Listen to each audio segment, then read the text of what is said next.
Dictation शुरू होगा 5 second बाद।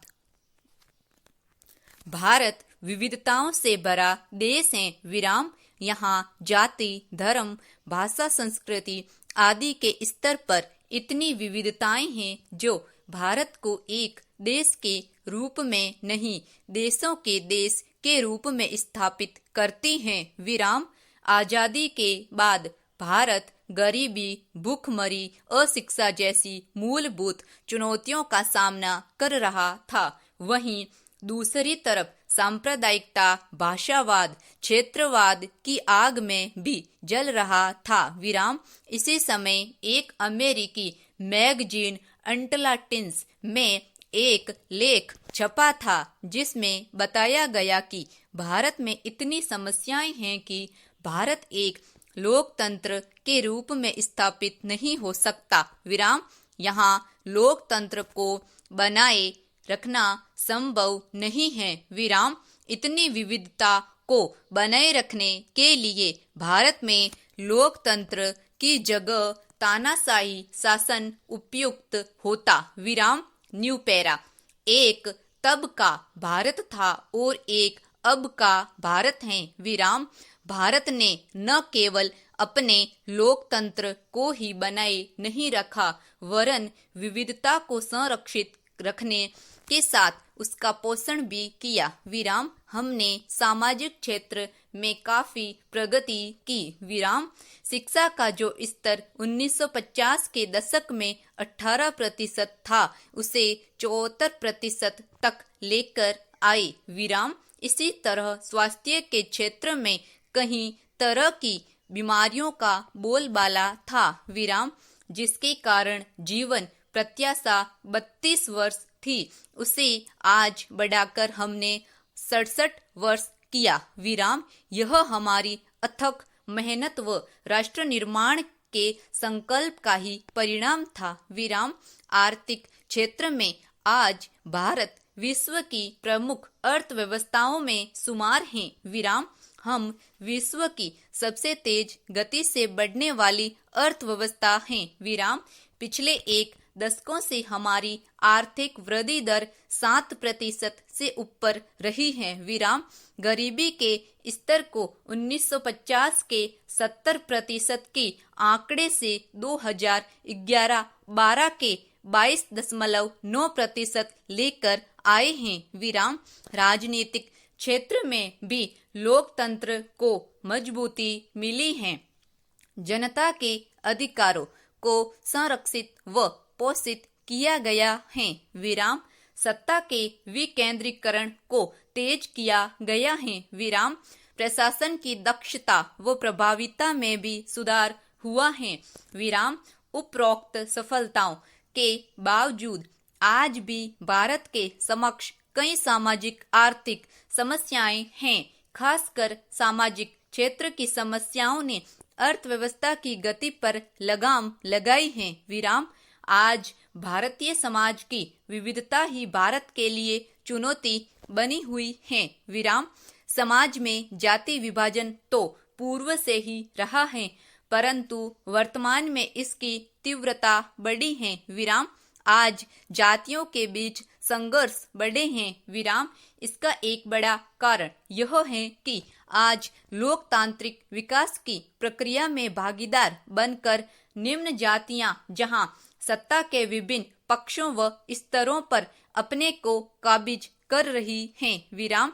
इसी के साथ ही निम्न जातियों का पिछड़ापन भी उन्हें सरकार व प्रशासन के प्रति आंदोलित होने को बाध्य कर रहा है विराम।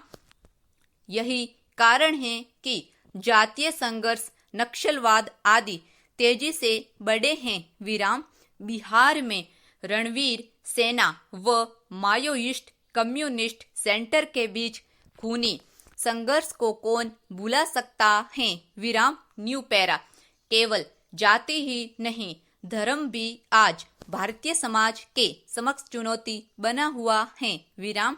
खासकर हिंदू मुस्लिम समुदाय के बीच व्याप्त ऐतिहासिक अविश्वास, गुजरात दंगों, मुजफ्फरनगर दंगों आदि के रूप में परिणित होता दिख रहा है। विराम। इसने समाज में विभाजन की खाई को गहरा किया है। विराम। प्रसिद्ध विद्वान सालिग हैरिसन मानते हैं कि भारत के राष्ट्र के रूप में विकसित होने में जाति व धर्म ही सबसे बड़ी बाधाएं हैं जिन्हें तोड़ना कठिन है। विराम। New para. जाति व धर्म की तरह भाषाई विवाद भी ऐसा मुद्दा रहा है जिसने लगभग एक शताब्दी से भारत को भयभीत करके रखा है। विराम। स्वतंत्रता के बाद से ही भाषा को लेकर कई आंदोलन हुए, खासकर दक्षिण भारत राज्यों द्वारा हिंदी को राष्ट्रभाषा बनाए जाने व हिंदी थोपे जाने के विरोध में जनमत को उग्र विरोध प्रदर्शन के लिए प्रोत्साहित किया गया। विराम। आज भी भाषा एक अत्यंत ही संवेदनशील मुद्दा है। विराम। हाल ही में पश्चिम बंगाल सरकार द्वारा बंगाली भाषा को प्राथमिक शिक्षा के स्तर पर अनिवार्य बनाए जाने पर तीव्र विरोध प्रदर्शन हुए जिसमें जान माल की व्यापक क्षति हुई। विराम। New para. इन सभी नरजातीय तत्वों में व्याप्त विविधता ने भारतीय समाज में संघर्ष को तेज किया है। विराम। आज जहां समान सिविल संहिता की मांग को लेकर बहुसंख्यक समुदायों में आक्रोश है तो वहीं अल्पसंख्यक समुदाय में भय है कि कहीं इससे उनकी अपनी स्वतंत्र पहचान नहीं छीन जाएगी। विराम। इसी तरह पिछले कुछ समय में गाय भी एक प्रमुख विषय बना है। विराम। गोरक्षा के नाम पर बने समूहों द्वारा होने वाली हिंसा को किसी भी रूप में सही नहीं ठहराया जा सकता। विराम। New para. कश्मीर और पूर्वोत्तर में अलगाववाद की भावना का मुख्य कारण उनका पिछड़ापन व उनके साथ होने वाला भेदभाव है। विराम। आज भी उत्तरी पूर्वी राज्यों के लोगों को जातीय नस्लीय नामों से पुकारा जाता है जो उनमें शेष भारत के प्रति क्षोभ पैदा करता है। विराम। द्वितीय पंचवर्षीय योजना के समय महालनोबिस मॉडल पेश किया गया था जिसमें यह संकल्पना व्यक्त की गई थी कि समय के साथ जाति, धर्म, भाषा, क्षेत्र आदि के आधार पर बने पहचान विलुप्त होते जाएंगे व विकास धर्मनिरपेक्ष गति से आगे बढ़ेगा। विराम। परंतु ऐसा दिखाई नहीं पड़ता। विराम। शायद हम उस राष्ट्र की संकल्पना से दूर जा रहे हैं जिसका स्वप्न हमारे स्वतंत्रता सेनानियों ने देखा था। विराम। आज जरूरत है कि भारत अपने सामाजिक, आर्थिक, राजनीतिक सभी क्षेत्रों में विविधता को प्रोत्साहित व संरक्षित करे। विराम। New para.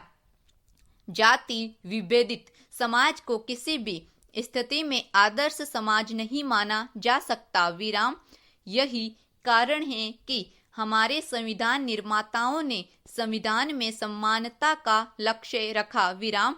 आरक्षण के संदर्भ में सकारात्मक भेदभाव की नीति अपनाई। विराम। आज भी सरकार कई कल्याणकारी योजनाओं के माध्यम से इनकी स्थिति में सुधार के प्रयास कर रही है। विराम।